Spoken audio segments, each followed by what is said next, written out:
제가 100살이 되던 날, 저는 아직도 인생에 대해 제대로 이해하지 못한 것이 있다는 걸 깨달았습니다. 제 이름은 김영수이고 지금 제 나이는 101살입니다. 한 세기 넘게 살아왔지만 너무 늦게서야 보게 된 한 가지 깨달음이 있습니다. 그리고 그 늦음이 제게 가장 큰 대가가 되었습니다. 저는 부산에 있는 작은 아파트에 살고 있습니다. 자갈치 시장 근처입니다.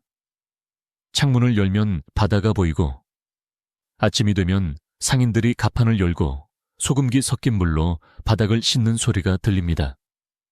제 100살 생일날, 큰딸은 떡과 미역국을 가져왔습니다. 전통대로 말입니다. 손주들은 사진을 찍고 크게 웃으며 제가 오래된 산처럼 든든하다고 말했습니다. 저는 모두에게 웃어 보였습니다. 하지만 문이 닫히고 다시 고요가 돌아왔을 때 나이 때문이 아닌 묵직한 느낌이 가슴에 내려앉았습니다. 저는 오래 사는 것이 곧 승리라고 생각해왔습니다. 어려운 시대를 견뎌냈고 젊을 때부터 항구에서 일하며 추위와 부족함, 긴 노동시간을 버텼습니다. 저는 가진 것이라고는 의지뿐이던 때에 박순자와 결혼했습니다. 가정을 꾸리고 아이들 학비를 대고 제 이름의 체면을 지켰습니다. 수십 년 동안 저는 제가 모든 걸 제대로 하고 있다고 믿었습니다.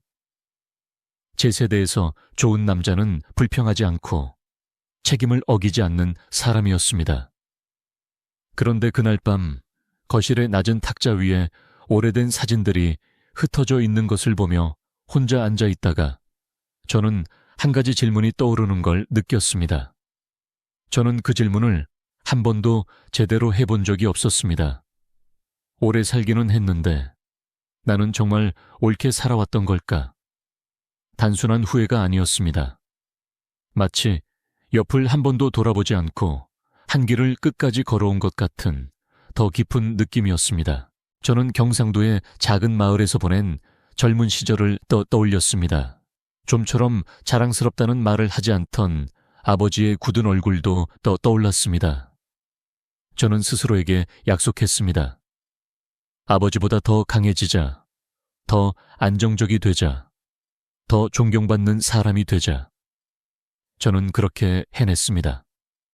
하지만 제 가치를 증명하려고 애쓰는 동안 다시는 돌아오지 않는 순간들에서 제 마음을 닫아버렸던 건 아닐까 하는 생각이 들었습니다. 그날 밤 저는 잠들지 못했습니다. 멀리서 들려오는 파도 소리와 낡은 엘리베이터가 오르내리는 소리를 듣고 있었습니다. 100년은 아주 긴 시간 같지만 기억이 달리기 시작하면 한 계절처럼 지나가 버립니다.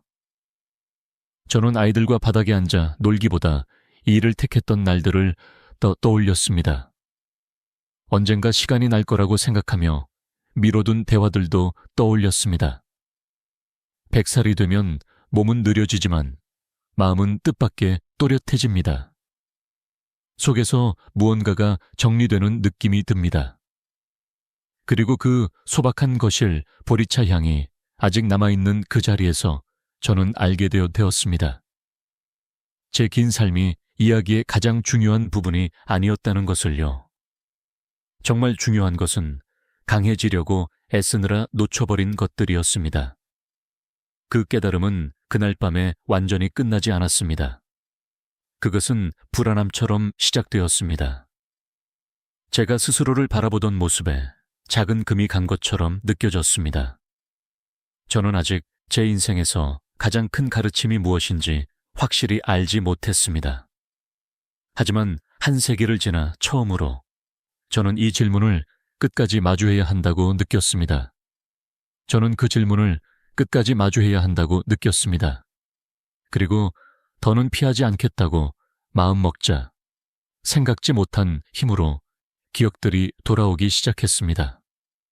저는 인생의 대부분을 부산 항구에서 일하며 보냈습니다. 생선 냄새와 기름 냄새, 소금 냄새가 제 하루의 일부였습니다.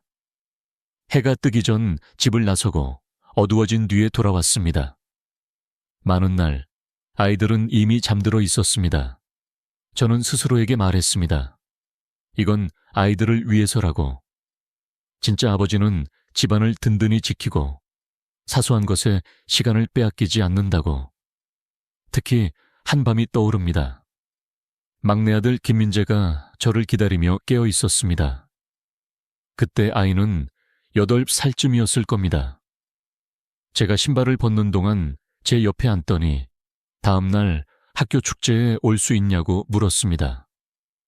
아이는 몇 주 동안 연습한 전통 음악 공연을 할 예정이었습니다.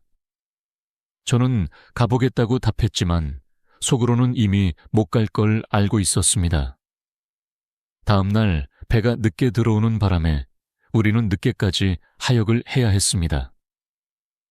집에 돌아왔을 때 식탁 위에는 아이의 교복이 가지런히 접혀 있었습니다. 아이는 조용했습니다.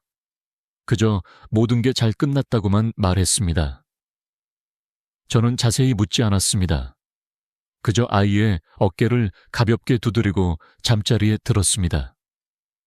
지금도 그 장면은 제 머릿속에 그대로 남아 있습니다. 아이의 눈빛에는 분노가 없었습니다. 기다림이 있었습니다. 제 아내 박순자는 큰 소리로 불평한 적이 없습니다. 따뜻한 국을 끓이고 집을 정리하고 모든 것을 돌봤습니다. 하지만 저는 가끔 그녀의 침묵을 느꼈습니다. 장모님이 대구에서 편찮으셨을 때 아내는 더 자주 함께 찾아뵙자고 했습니다. 저는 이 일이 허락하지 않는다고 말했습니다. 누군가는 집안 살림을 지켜야 한다고 말했습니다. 아내는 혼자 여러 번 갔습니다. 장모님 장례식에서 저는 책임감 있는 사위로 그 자리에 섰습니다. 하지만 동반자로서 아내 곁에 서 있지는 못했습니다. 저는 오랫동안 성실하다는 칭찬을 받았습니다. 동료들은 제가 믿을 만하다고 말했습니다. 저는 항구에서 감독으로 승진했고 존중을 받았습니다. 제 이름은 규율의 본보기처럼 불리기도 했습니다. 저는 그게 자랑스러웠습니다. 하지만 집에서는 대화가 점점 짧아졌습니다. 아이들은 아버지는 늘 바쁘다는 것을 배우며 자랐습니다. 큰딸이 서울의 대학에 들어갔을 때 저는 첫날 기숙사에 데려다 주는 것만 했습니다. 딸은 엄마를 꼭 안았고 저에게는 조심스럽게 안겼습니다. 부산으로 돌아오는 길에 딸은 엄마에게는 자주 메시지를 보냈습니다. 제게는 말이 적었습니다. 저는 그걸 수줍음이라고 생각했습니다. 지금은 어쩌면 거리였다는 걸 압니다. 저는 늘 단단한 것을 만들고 있다고 믿었습니다. 내 집 마련, 아이들 교육, 안정된 생활. 하지만 제가 벽을 세우는 동안 집안에 빈자리가 생기고 있었는지도 모릅니다. 이 기억들이 한 번에 몰려온 것은 아닙니다. 작은 상처처럼 하나씩 떠올랐습니다. 그때는 사소해 보였던 일들이었습니다. 하지만 지금 뒤돌아보면 반복된 선택들이었습니다. 체면과 의무라는 이름으로 한 선택들이었고 그 선택들이 조용한 거리감을 만들었습니다. 그리고 이런 순간들을 되짚을수록 제 100살 생일 밤에 시작된 그 질문을 단어는 무시하기가 어려워졌습니다. 내가 가족을 위해 산다고 하면서 왜 그렇게 많은 중요한 순간에 나는 정말로 그 자리에 없었을까? 그 질문은 제 100살 생일 이후로 매일 저를 따라다녔습니다. 저는 밀어내려고 했지만 예상치 못한 때에 다시 찾아왔습니다. 아침 고요 속에서 이부자리를 정리할 때도 돌아왔고 바닷가 근처에서 다른 가족들이 함께 걷는 모습을 볼 때도 돌아왔습니다. 전환점은 몇 해 전, 제가 92살이었을 때였습니다. 그때 저는 욕실에서 넘어져 서울의 한 병원에 입원했습니다. 의사들은 큰일은 아니라고 했지만 제 나이에서는 작은 사고도 무겁게 다가옵니다. 저는 며칠 동안 누워서 하얀 천장을 바라보며 복도 발소리와 기계 소리를 들었습니다. 첫날, 아이들은 방문 시간을 나눠서 오기로 했습니다. 딸은 서울에서 왔고 아들은 부산에서 KTX를 타고 왔습니다. 큰 손주는 잘라놓은 과일과 따뜻한 국을 부은 용기에 담아 가져왔습니다. 그들은 그 자리에 있었습니다. 제 옆에 앉아 이불을 정리해주고 필요한 것이 있는지 물었습니다. 저는 괜찮다고 곧 집에 갈 거라고 말했습니다. 하지만 제 마음에 가장 남은 것은 그들의 간호가 아니었습니다. 그들이 서로 이야기하는 방식이었습니다. 가족의 결정들, 어린 시절의 기억들, 각자가 겪었던 어려움들을 이야기했습니다. 저는 처음 듣는 이야기가 많았습니다. 아들이 압박 때문에 대학 2학년 때 그만둘 생각을 했었다는 것도 알게 됐습니다. 딸이 어릴 때 저에게 질문을 하기가 두려웠다는 것도 알게 됐습니다. 제가 늘 너무 피곤해 보여서 말을 걸면 방해가 될까봐 그랬다고 했습니다. 저는 아무 말 없이 듣기만 했습니다. 누구도 저를 비난하지 않았습니다. 원망을 말하지도 않았습니다. 그들은 그저 삶의 사실을 나누는 것 같았습니다. 그런데도 그 말 한마디 한마디가 제 안에서 무거웠습니다. 저는 같은 집에서 수십 년을 살면서도 아이들의 마음속에서 무슨 일이 일어나는지 제대로 알지 못했다는 걸 깨달았습니다. 이번 셋째 날, 손주가 몇 시간 동안 저와 둘만 있었습니다. 손주는 제 손을 잡고 제가 늘 강해서 존경해왔다고 말했습니다. 그러다 잠시 조용해지더니 가끔은 제가 더 많이 웃고 바닥에 앉아 함께 있었던 기억이 있었으면 좋았다고 덧붙였습니다. 그 말은 예의 바르게 나왔지만 제 가슴을 깊이 지나갔습니다. 그 순간 손주의 젊은 얼굴을 바라보며 저는 처음으로 어떤 것을 이해했습니다. 저는 사랑이란 안정된 삶을 보장하는 것이라고만 생각해왔습니다. 하지만 사랑은 존재하는 것이기도 했습니다. 함께 있는 것입니다. 그리고 함께 있는 것은 월급으로 살 수 없고 은퇴 뒤로 미룰 수도 없습니다. 그 병실에 누워있는 동안 저는 감사함과 슬픔이 함께 찾아오는 것을 느꼈습니다. 제가 많이 비웠는데도 그들이 와주었다는 감사함. 하지만 많은 기회가 이미 지나가 다시는 돌아오지 않는다는 슬픔. 저는 아직 살아있었지만 다르게 살 수 있었던 시간의 일부는 이미 뒤로 가 있었습니다. 퇴원하고 부산의 아파트로 돌아왔을 때 저는 작은 것들을 다른 눈으로 보기 시작했습니다. 아이들이 저에게 말하는 방식, 대화 속에 잠깐 멈춤, 한 번도 깊게 나눠보지 못한 이야기들. 그 깨달음은 거창한 폭발처럼 오지 않았습니다. 조용하고 피할 수 없는 이해로 다가왔습니다. 그리고 그 이해가 제 100살 생일 밤에 다시 크게 돌아왔습니다. 제가 이룬 것만으로 스스로를 자랑하기를 멈추고 내가 하루하루를 어떻게 살았는지를 묻기 시작한 그 밤의 말입니다. 그날 밤 이후로 저는 그 질문을 피하지 않게 되었습니다. 저는 제 삶을 버틴 시간으로만 재지 않았고 내가 어떻게 함께 있었는지를 보기 시작했습니다. 조금씩 한 세기를 지나서야 알게 된 그 가르침이 분명해졌습니다. 저는 책임이 곧 사랑이라고 생각해 왔습니다. 열심히 일하고 돈을 벌고 가족을 지키는 것. 그것은 중요합니다. 하지만 그것만으로는 충분하지 않습니다. 사랑은 따뜻한 바닥에 함께 앉아 시간을 보지 않고 이야기를 들어주는 것이기도 합니다.